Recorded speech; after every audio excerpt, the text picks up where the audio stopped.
All right. Good afternoon, everyone. My name is Brittany Boston, and I am with the Illinois Center for Specialized Professional Support. I have some fellow co-presenters on here with me as well, who I will introduce at a later time. But first, I just want to give kind of a quick overview of what exactly we're going to be discussing today. So today, we're going to be giving just a brief sort of surface level overview of these professional learning modules that we have affectionately termed TIPS, or Training on Instructional Practices for Post-Secondary Success. So we'll explore the tool a little bit, share the vision of why this tool was created, and outline some plans for implementation. So Amy, if you want to click to the next slide. Before we get too far into the meat and content of this session, I do want to introduce my fellow co-presenters. So on the call with us as well, we have Dr. Amy Julian, who is the director at ICSPS, as well as Shanna Shipman, who is a subject matter consultant and really kind of the one who has been doing a lot of the heavy lifting when it comes to content and design for these modules. And as I mentioned earlier, my name is Brittany Boston, and I am the Associate Director for Equity and Outreach at ICSPS. Next slide. So what is TIPS? What is the purpose of this, and why were these put together?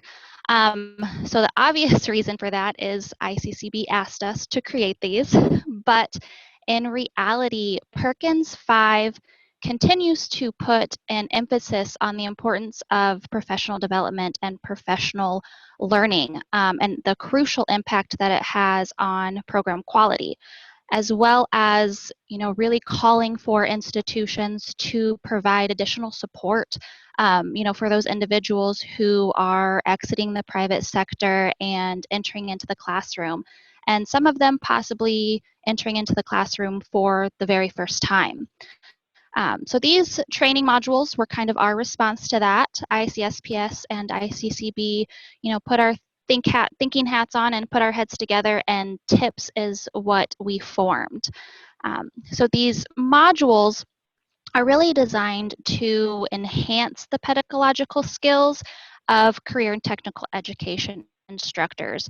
And while they are appropriate for all CTE instructors, it's really focusing on those who have exited the private sector or the workforce and are starting teaching. And this tool as well can be utilized as a resource for college faculty to supplement any on-campus training or professional development that is already being provided, or it's set up to be administered as a standalone training as well. And that's really based on, program needs and what's already being provided in-house within your institution. So that's kind of the why and purpose. And so to really dive into the meat of the tool, I am going to hand it over to Shanna. Thanks so much, Brittany. It's really been a delight to be a part of this project. As you said, we noted there may be needs for support, and it was enjoyable to put our heads together to think about how we might provide avenues for that support. So to get us kind of thinking about what that support might look like, we wanted to pause on this question, just that we're asking folks to think about those aspects of curriculum, instruction, assessment, all of the nuts and bolts of classroom teaching that might be posing challenges or just be new areas of focus for folks who are teaching in the classroom. As Brittany said, we have a wealth of expertise and knowledge, so we wanted to provide tips to build off of the already good sound practices and instincts and really skilled teaching that's already happening. So we're thinking of this in kind of a choose your own adventure kind of way, where if there are areas where you want to go deeper, there are areas where you want to get up to date or to even look more closely at evidence-based practices, then these materials are there.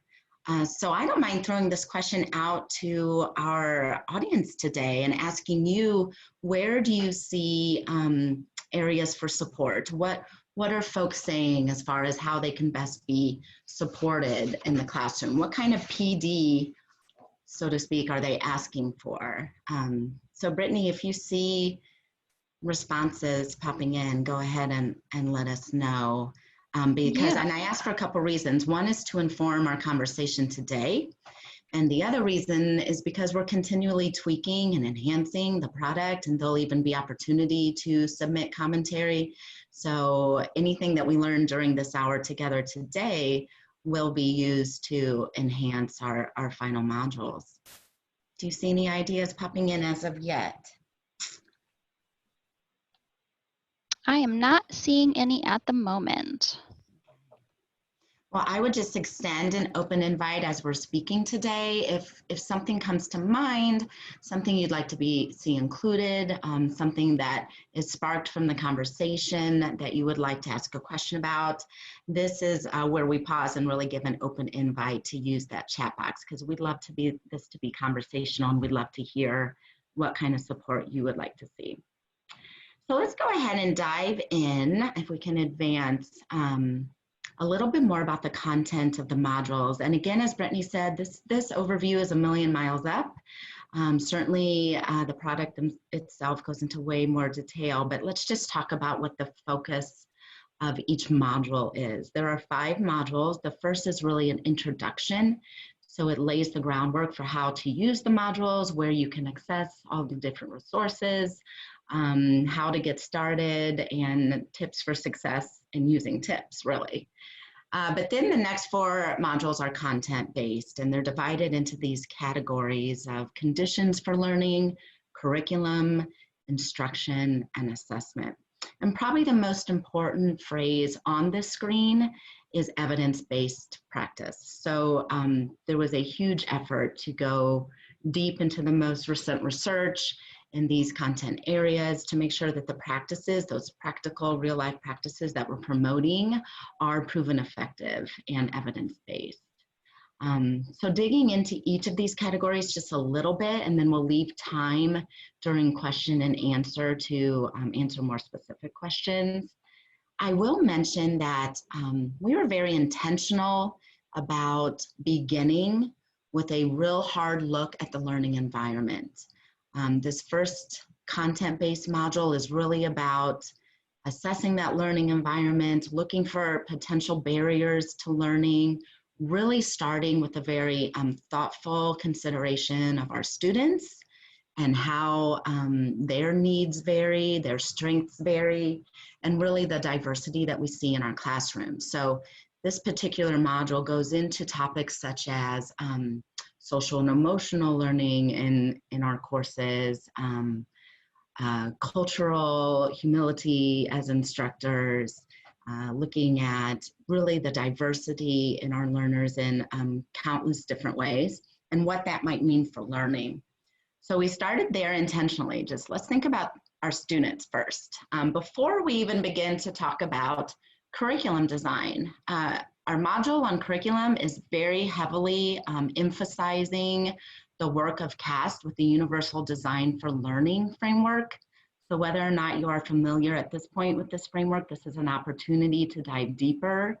This is really about addressing learner variability, how our learners absorb information, how they can act upon what they've learned, how they can engage in instruction, all of the various ways and needs that our learners have. So we focus on UDL as kind of a framework for some of these evidence-based practices, and we're very intentional about flagging throughout the module when there's a direct link to UDL. And we thought that grounding in a framework was a good idea to kind of provide a home for all of this best practice when it comes to curriculum design.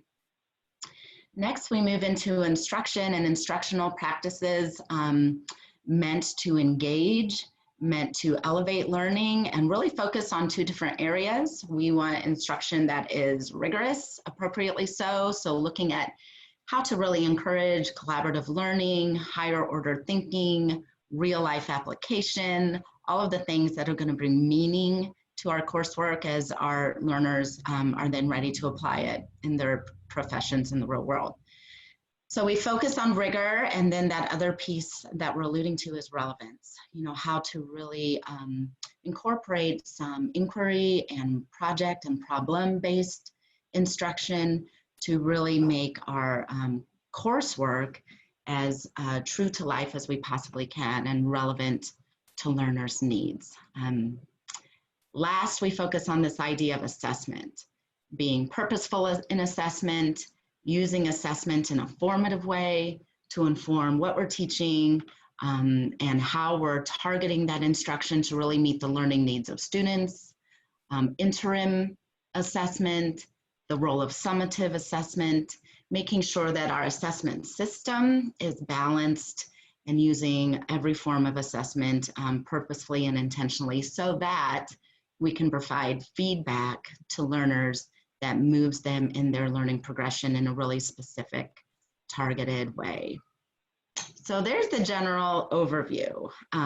Those are the big rocks, if you will, of what we had in mind as we created these content-based modules. And again, we'll get into more question and answer about the specifics down the line. But we can move on for now. Excuse me, can you hear me? Can you tell me where the chat feature is? I'm not seeing it anywhere. So if you're in Whova, if you look to the right, so if you're in the full screen mode, you might not be able to see it, but if you look to the right, it should say session Q&A, chat, and then community, and you click on chat, you can enter the chat there. Perfect, thank you. You're welcome. It's also really nice to hear your voice. So if anybody just has a question they want to pop in verbally, that's really welcome as well if it saves you some of those chat steps.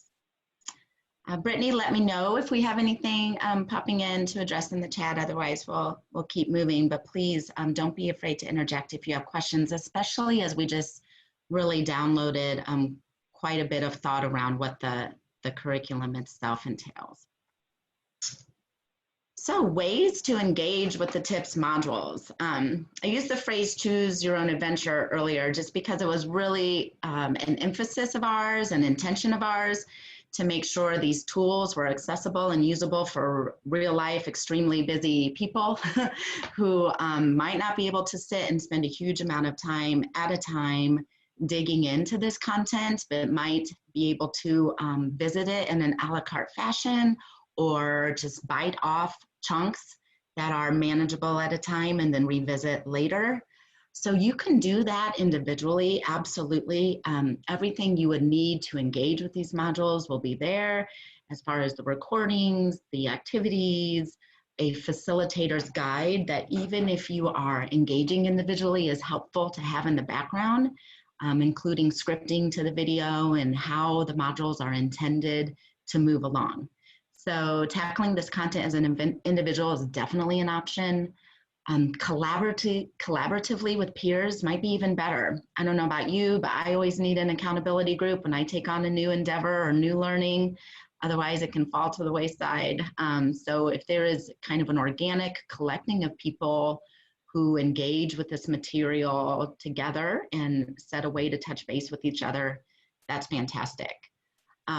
If you want to be even more formal about it, certainly there are resources available, a guide for guided facilitation where you can have one person take the lead and really be that facilitator that moves a group through the content. And again, maybe you tackle one or two modules, maybe you do it all in sequence. However you would like to engage in that content, you can certainly do so in a facilitated manner and the guide is there. So moving along.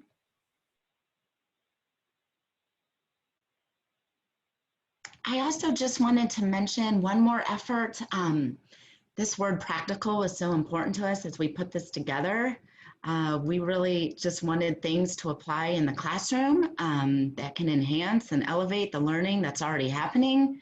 So there are activities or ways to actively engage built in throughout the modules. And I categorize them in 4 different ways. There is opportunity for application. An example, if you're really diving deep into this concept of assessment and wanting to assess in a really meaningful, intentional way. There's an opportunity within the modules to do kind of an assessment of your existing assessments, if you will, an inventory of sorts. So you can think hard about what you're already doing and how you're using that data. So application was a big theme. Connection, as I said, we tag throughout the modules. How does this practice connect to universal design for learning? How does this practice connect to another framework you may have heard about? So making those connections so that these ideas don't exist separately was an important theme. There are definitely avenues to explore more and dig deeper. So because, as you can see, the breadth of these tips modules is very broad, wide, we can only go so deep. So we will be the first to say that this is really a surface, not surface level, but the starter of learning in each of these categories. And then there are vetted resources listed if you want to dig deeper. So again, as you're choosing your adventure, if you want to go really further in one area, there are paths to do that. And then this idea of reflection, always built into the modules, would be the chance to reflect on what am I already doing?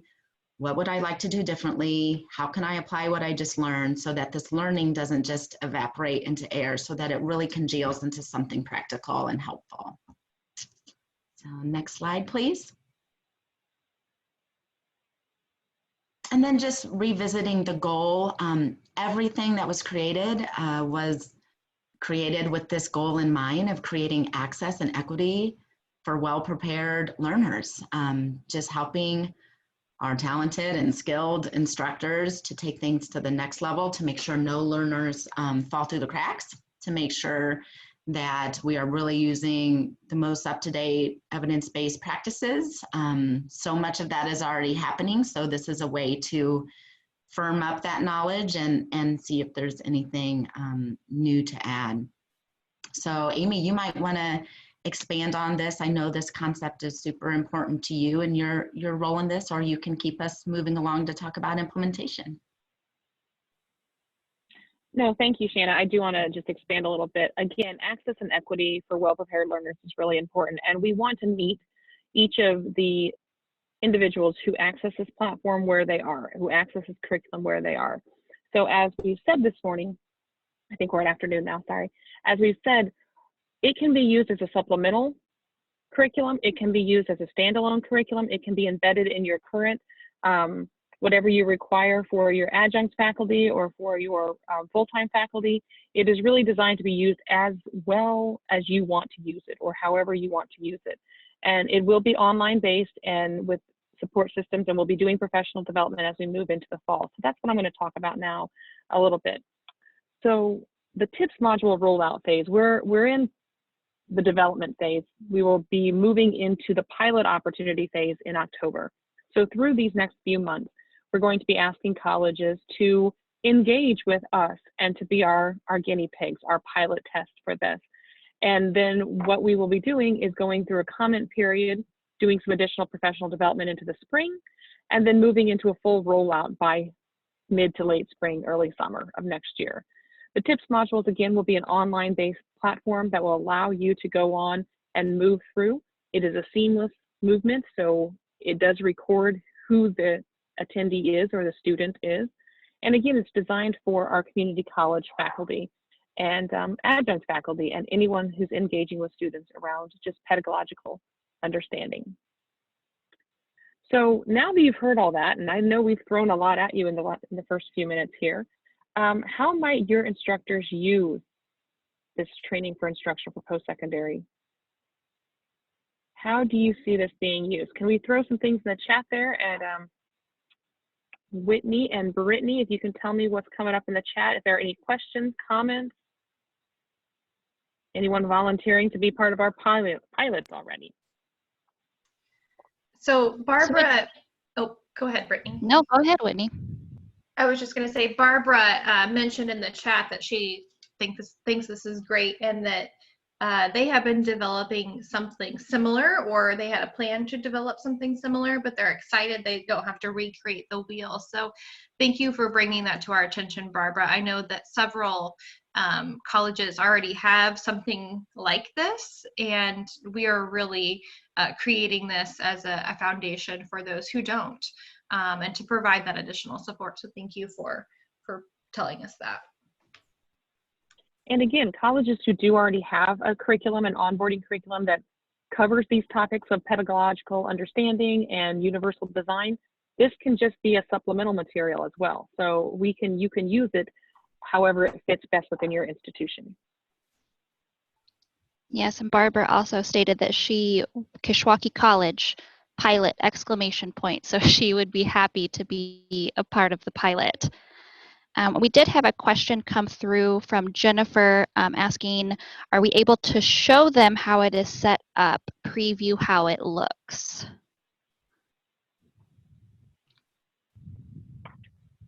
So I can jump in on that. So sure. I'm interpreting that question as and show the preview of how it looks right now, like during this session. Is that right? Yes.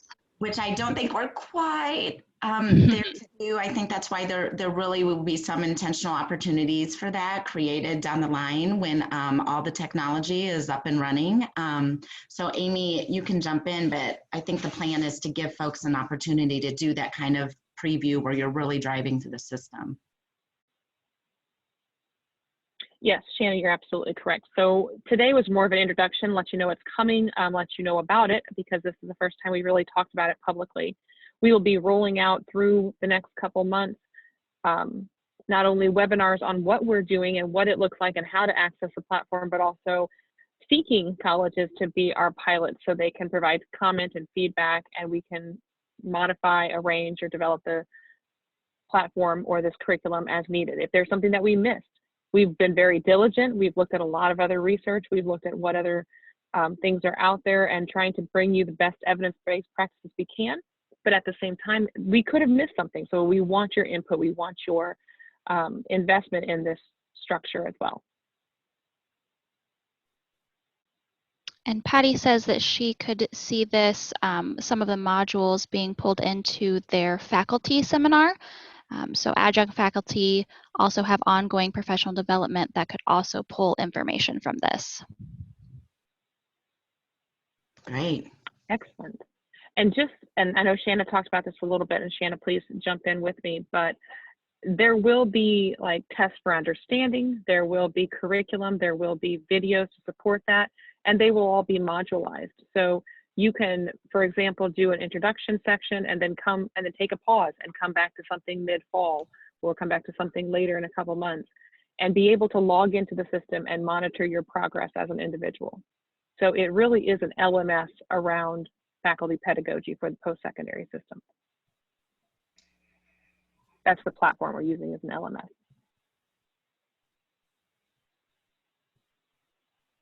Any other questions or comments? They don't tell you you're blind on Zoom when you have the presenter. Yeah, we had one more coming in. Allison says we could use for documenting PD for accreditation purposes. Right. Yes, yes. And that is something that we have, the platform does have the ability to do to generate certificates. So they're not going to be certificates as a credential, but it will be evidence of completing. And so yes, you'll be able to use it as evidence of completing particular professional development that you take on that system. What other questions do you have?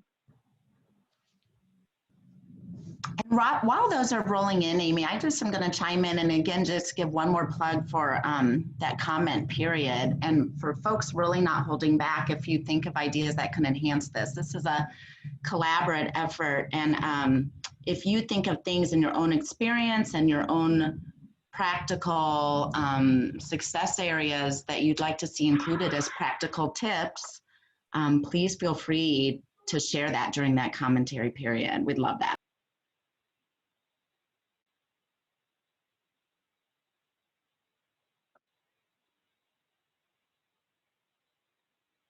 Brittany and Whitney, are there other comments? Do you all like the title? That's something I'm happy to ask. Go back up here. We tried to make it an acronym because, you can't be in education and not have an acronym. And of course, in my personal opinion, there's a sense of accomplishment when it sounds like an actual word. So I just have to point that out to everybody. I like it.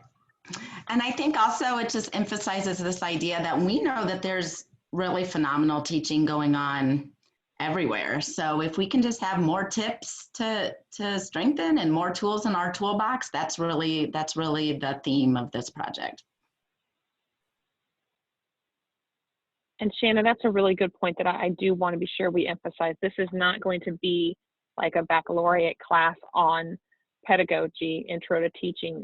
What it is going to be is building on the strengths of your current faculty and looking at the ways in which we can provide some instructional practices, some tips, if you will, to enhance their current delivery and enhance their awareness of their students.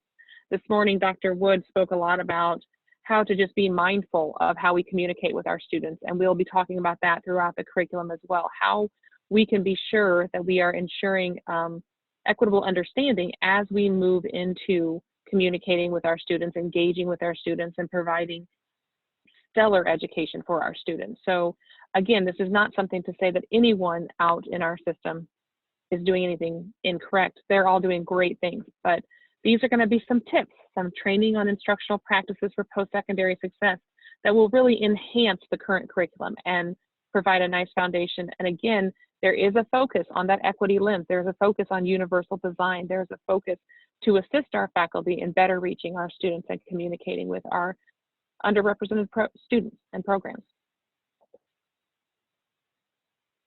Any other comments, Brittany and Whitney? I don't see any in the chat. I do want to let participants know that you do have the ability to unmute yourself. So if you have a working microphone and want to interact with us that way, that would be wonderful. We would love to hear your voices.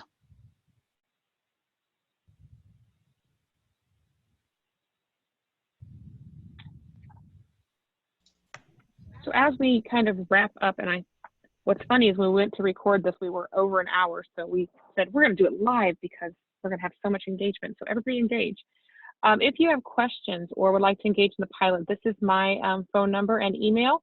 Also, if you're looking for where we're going to be putting all this information, where you can access more information, that is on our website, which is ICSPS at illinoisstate.edu. Not at, sorry, illinoisstate.edu is all dots.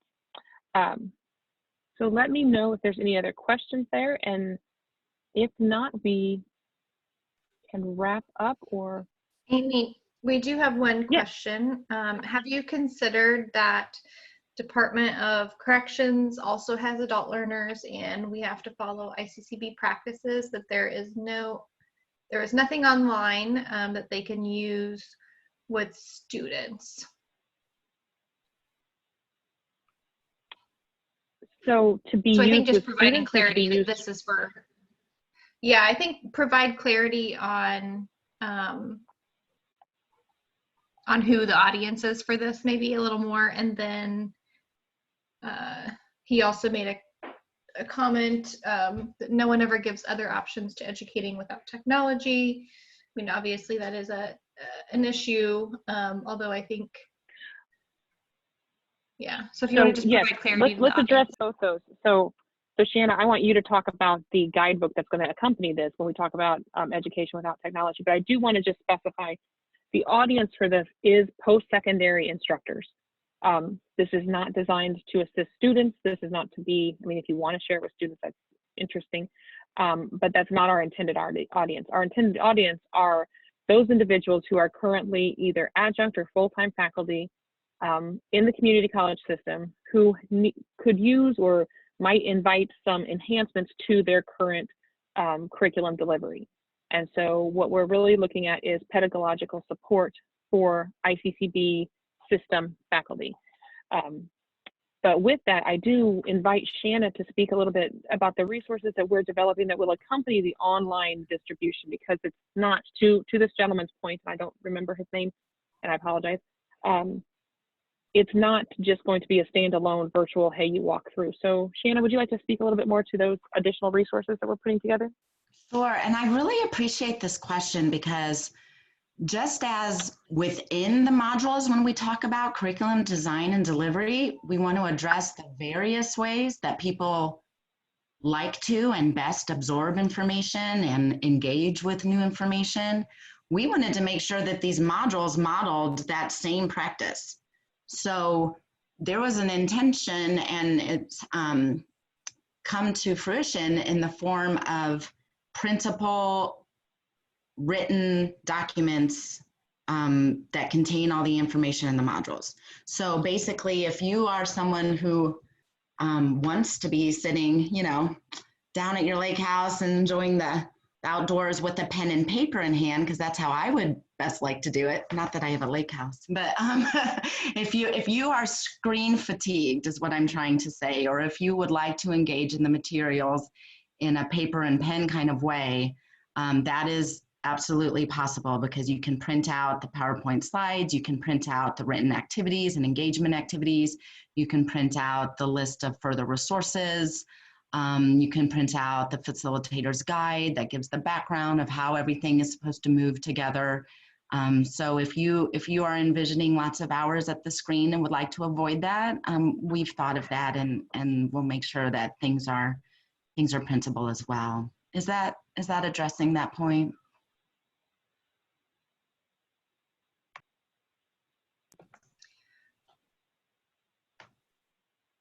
I think, especially in our current context, when we are physically distanced from each other in such new ways, we've really leaned on the technology to simulate pretty much everything we do.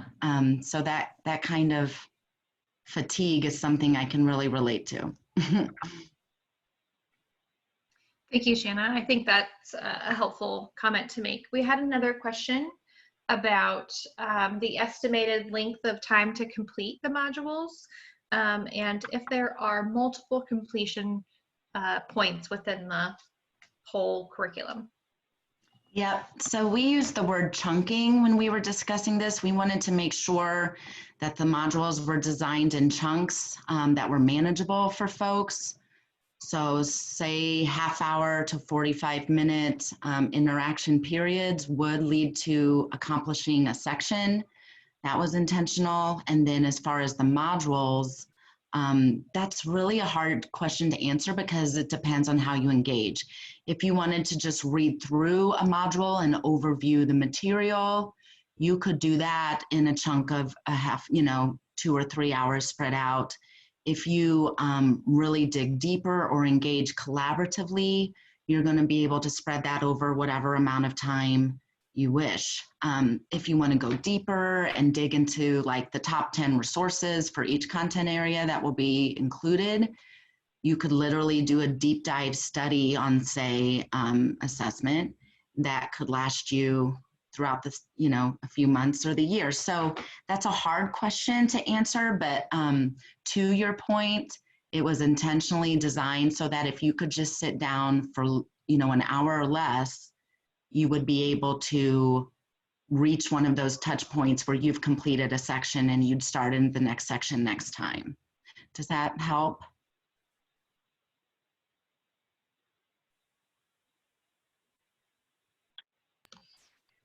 Thank you, Shanna. And folks, remember, you can unmute yourself if you have another question or a comment, or if we are reading your questions in the chat box and are not doing them due diligence, then you could provide clarification as well. Now I'm excited to really share the actual modules. So I think it's sometimes hard to comment until you're seeing the actual product, and then there'll be lots and lots of thoughts and comments. So we'll welcome those during that comment period for sure. I know I'm very excited. I know you talked about the different components of these modules, but I love that it's not just a video module that you watch and then maybe you answer a few questions. It's pretty, you can make it really what you want in terms of the available resources and practical application that you can follow through with. And we've talked about different ways in which we could facilitate, this could be on your own, but we could facilitate maybe a cohort of folks to go through it. So I think the options are really endless in terms of how we roll this out and how we really get the field engaged. And to build on that, Whitney, I do want to share with everyone that our plan is to really make sure that everyone who engages with it is engaged. So we will be doing additional professional development, not only for the pilot sites, but once it is rolled out. We'll be hosting webinars. I'm hoping by spring we can actually come back out and see everyone again. That is my hope and goal, but if not, we'll see you virtually like we are today. So that's acceptable and exciting as well. And then I also want you to know that we don't want to sit and listen to just a video over and over again. So we're going to make it engaging for you. We're going to allow you to have stopping points. We're going to think about all of those things that you need as we move forward. So there's a lot of opportunity for us, but we also want to hear from you. So in addition, we get very excited about particular topics. So Brittany has the things that she's passionate about. I have things that I'm passionate about. Shanna has a whole group of things that she's passionate about as well. So as we're developing this curriculum and as we're looking through it, there's areas where we're like, ooh, I'd really love to dive deeper here. And we're allowing you to do that. So as you move through the module, we're going to have additional resources. Shanna mentioned these earlier. We're going to allow you to go in and kind of dive a little deeper and read some of the great research that we've read. So it will really be, Shanna, you had a nice term for this morning, but it's really customizable for your use and being able to chunk things out in a digestible format for what meets your needs, but at the same time being able to customize what you're looking for. So we're embracing universal design, not only in our execution of it, but in our development of the module system as well. I called it Choose Your Own Adventure, Amy. Do you remember those books? There you go. Choose Your Own Adventure. Yes, yes. Those were my favorite. Yeah, I was having trouble with the wording there. Perfect. Yeah. Because we're all really busy, complicated, diverse professionals. So dive deeper where you choose. Exactly. Would you, Shanna or Amy, be able to walk through the release of the product timeline again? We have a few folks in the chat wanting us to revisit the timeline again. Yes, absolutely. I'm happy to do that. So right now we're sitting at the end of September, and we are going to be rolling out professional development in mid-October. And that will be starting just kind of introductions like this and showing off what the module system looks like in its current state. And then we'll also, during those few webinars, which will be sent out by ICCB, so don't worry, you haven't missed the announcement yet, we'll be asking for pilots. And then the pilots will start mid-October through November into December and allow just some time for you to explore, look around, see the curriculum. What are you loving? What are you liking? What are you needing us to, things that we are missing that we need to have added? And so again, if this is your opportunity, if you're interested in being a part of the pilot, let us know. You all should know how to find me either on the app or through email. Let Brittany know, let Whitney know, and we'll be able to assist you and add you to that pilot process. Then we will make those changes and have a comment period. Comment period will start in early January and probably run through February. And then the goal, the hope, the aspiration is that by next spring, March and April period, we are rolling this out. And so that as you are looking into spring break and looking into your final quarter there, you can have some professional development. But those who are the pilots will have access to it sooner, and then those who wait will have access to it in spring. And I went ahead and typed, everything? Yes, Amy, thank you. And I went ahead and typed out that timeline into the chat box. And, through the public comment period, we may be posing some questions to you about the particular modules, but also sort of the process and sort of the support around it. And so in our conversations when this group was developing it, we talked about maybe facilitating some sort of cohort in the few weeks before the fall semester or in midsummer, so that faculty can make revisions, right, to their coursework as necessary. And so being able to sort of be intentional about individual approaches, right, for people who can do it on their own, but also knowing that sometimes people work a little better in a group and when there's facilitation involved. So we appreciate all the questions and the interest in this. I agree, the group Shanna and Amy and her team have done an amazing job of putting this together, and I've seen bits and pieces of it, and I know you guys will be really pleased with the product as well. I do want to add, Whitney, if you volunteer for the pilot, we are not only giving you access, but we're also expecting you to participate and respond. So I understand you're very busy and everybody's got things going on, but you are going to pilot it, which we absolutely need your input, and we absolutely want you to contribute. That know that that is going to be kind of like a little cohort. We're going to ask you some questions and probing questions and what did you like, and do some customized professional development for that group.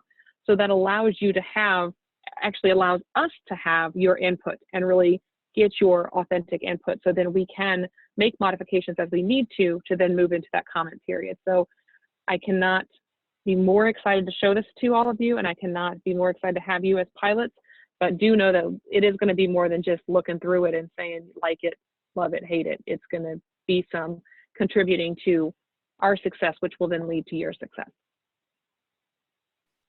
We're going to become your best friends. We're going to be right by your sides. So we're fun to party with, so it's a good thing. All right, are we, any more questions? I was going to say we're good on time. Any more questions, comments?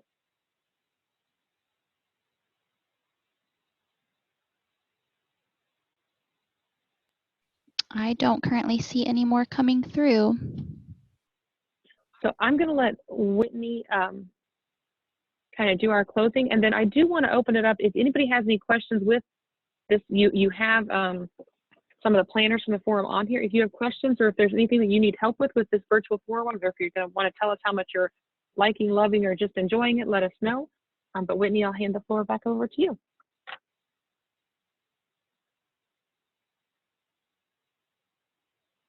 Sure, thanks, Amy. So thank you for attending this session. I hope it was really informational for you, and I hope you guys look forward to the product that will come through this fall. Please be sure to complete the end of session evaluation. And you can also, if you click on the next page, you can see it says rate session there. And so you can go back out to the agenda, click on this session, and you can do that there. Next.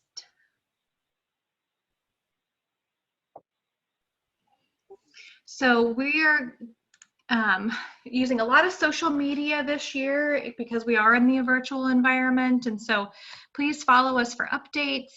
We have some Forum for Excellence specific hashtags that you can use if you want to post the sessions that you're going to, if you're participating in any of the fun activities like yoga and coffee and trivia and all of those things. Please use these hashtags, and you can follow the various accounts below on Facebook, Twitter, and Instagram. We have a variety of partners who will be posting updates, and there are opportunities for giveaways. Next. We also have a photo mosaic wall, so we want you to be able to participate in this. So post you can see the instructions there. Text your photo to that number and we will add it to the live mosaic wall. And then on Friday, you will see the mosaic wall come alive. So that'll be really exciting to see, especially with the growing number of folks that have attended this year.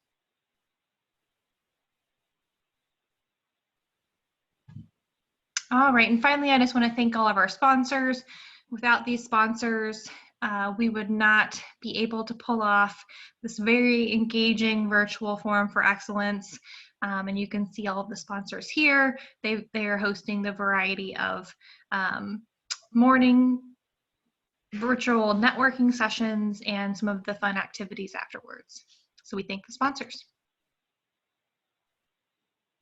Excellent. Thank you, Whitney. So that does conclude our session. Are there any, you guys are all able to unmute yourself? Are there any comments, any questions, anything you have for us, or post those in the chat? And if not, you have a few minutes added back to your day. And Brittany, we want to close us out with the next session starts at 2:30, correct? Yes, 2:30. And we did have one lingering question in the chat if there was a deadline to apply for the pilot. We have not set that deadline yet. We will announce that when we announce the professional development in October. So I will give you a deadline, but it doesn't have to be today. You don't have to hunt me down today. But do let us know, and yes, we'll set a deadline for when you can decide if you wish to participate.